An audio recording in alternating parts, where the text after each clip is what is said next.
আরে আমার কুড়ালটা পানিতে পড়ে গেছে। এখন আমি কি করব? আমার কুড়ালটা না হলে তো আমি আর গাছ কাটতে পারবো না।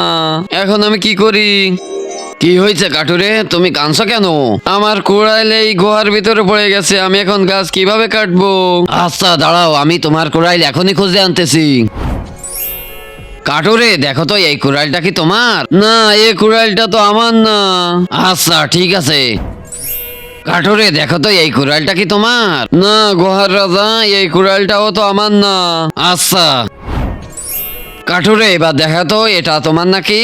হ্যাঁ কুহার রাজা, এটাই আমার কুড়াল। আচ্ছা, আমি তোমার সততা দেখে অনেক খুশি হয়েছি, কিন্তু তার আগে যে ভিডিওতে লাইক দিয়ে চ্যানেলটা সাবস্ক্রাইব করে দিবে, তার মা বাবা যেন অনেকদিন বেঁচে থাকে, যে কমেন্ট করবে আই লাভ ইউ মা বাবা, তার জন্য মনের আশা পূরণ হয়ে যায়, আমিন।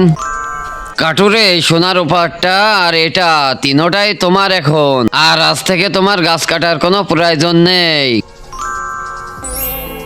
আপনাকে অনেক অনেক ধন্যবাদ মালিক।